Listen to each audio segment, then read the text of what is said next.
The moment of reckoning has arrived for British politics, and there's no more time for complacency.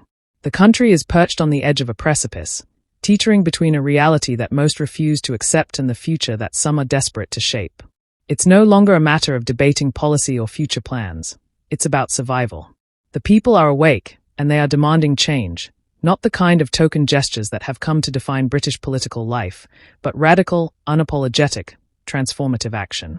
The nation has been bled dry by years of failure, by a political class that has ignored its citizens' cries and a leadership that has spent too long worrying about global optics rather than the people who elected them. It's time for an uncompromising re-evaluation of what this country stands for and how it's governed. The political class has been too comfortable, too self-assured in its control. For years, they have hidden behind vague promises, empty rhetoric, and incremental changes that do little to address the real, pressing issues of the day. They've mastered the art of distraction while failing to deal with the profound problems that plague everyday Britons. Immigration, national identity, and economic stability have been reduced to talking points, convenient tools used by politicians to curry favor with the electorate without any real commitment to substantive action.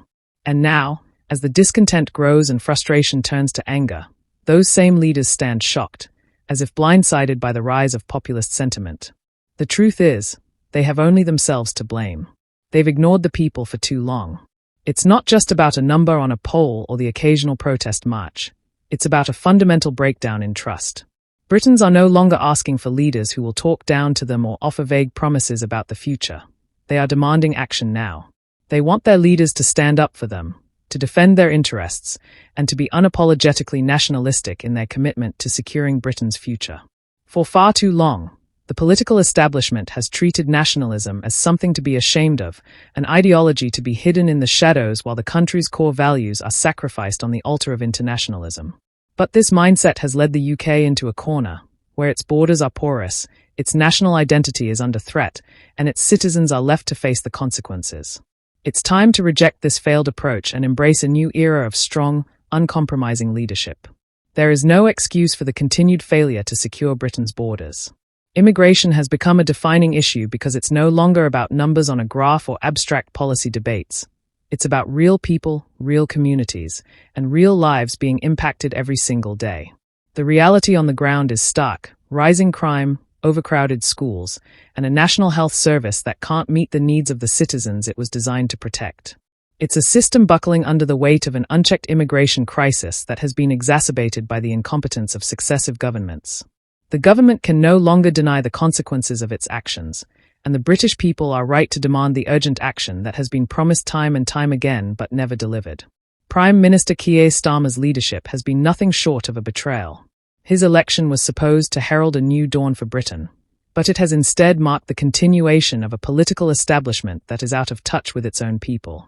Starmer's promises of reform ring hollow when his government continues to pander to international interests while failing to secure the nation's borders and protect its citizens. His failure to deliver on Brexit, the very reason for his party's supposed mandate, is perhaps the clearest sign that this government is incapable of meaningful change. The British people voted to take control of their borders, to prioritize their own interests above all else. Yet under Starmer, nothing has changed. The floodgates remain open, and the country continues to be inundated with migrants who strain public services and fuel a growing sense of resentment among the population. It's not just about immigration, however. This is about the very soul of Britain. This is about a country that has lost its way, where its leaders are more concerned with appeasing foreign powers and global elites than securing the future of their own citizens. Starmer's promises to tackle crime and strengthen borders are just that, promises, without substance or urgency. He's focused on appeasing international partners and the political class, but has neglected the people who put him in power. This is no longer acceptable. The British people will not tolerate being ignored any longer.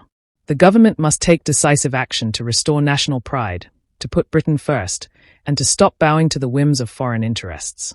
It's time for a radical shift in policy, a complete overhaul of immigration, border control, and national security. The protests outside Downing Street are not just the ramblings of a fringe minority. They are the voice of a nation in crisis. They are the voices of hardworking Britons who are fed up with a system that no longer works for them. The anger is real, and it is justified. The people are tired of being promised change only to see their concerns dismissed. They are tired of being blamed for problems they didn't create and of watching as their country is slowly eroded by forces beyond their control. It's time for a new political reality in Britain, one where the needs of the people come first, where national identity is protected, and where the government serves its citizens, not international interests. In the end, the question is simple. Will the political establishment continue to ignore the voices of the people, or will they finally answer the call for change? The British people have made it clear. They want a leader who will stand up for them, who will prioritize their concerns, and who will put Britain first. The time for half measures is over. The people are demanding action, and it's time for their leaders to step up or step aside.